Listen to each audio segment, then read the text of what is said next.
నమస్తే అన్న అందరికీ నమస్కారం. బెహ్రెయిన్ దేశం ప్రవాసులకు మరొక షాక్ ఇచ్చేందుకు సిద్ధమయ్యింది.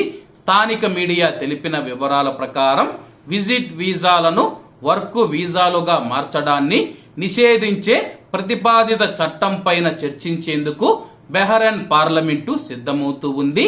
బెహ్రెయిన్ పౌరులకు ఉద్యోగ అవకాశాలను నిర్ధారించడం, బెహ్రెయిన్ లో నిరుద్యోగం తగ్గించడం, బెహ్రెయిన్ ప్రజలకు ఉపాధికి ప్రాధాన్యత ఇవ్వడం అవసరమని చెప్పి ప్రతిపాదనలు చేసిన ఎంపీలు బలంగా వాదిస్తూ ఉన్నారు.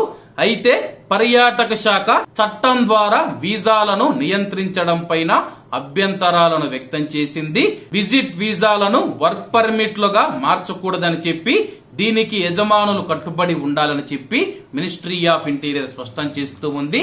బెహ్రెయిన్ కు మనం చూసుకుంటే చాలా మంది ప్రవాసులు విజిట్ వీసా మీద వెళ్లిన తర్వాత అక్కడ యొక్క వీసాలను వర్క్ వీసాలుగా మార్చుకొని వర్క్ పర్మిట్లు పొందుతూ ఉన్నారు.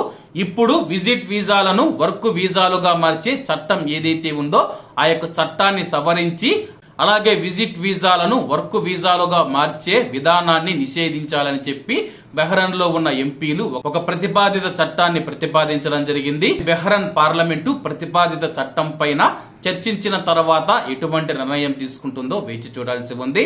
కాబట్టి అందరూ బాగుండాలి, ఎందులో మనం ఉండాలి. అందరికీ నమస్తే అన్న, జై హింద్.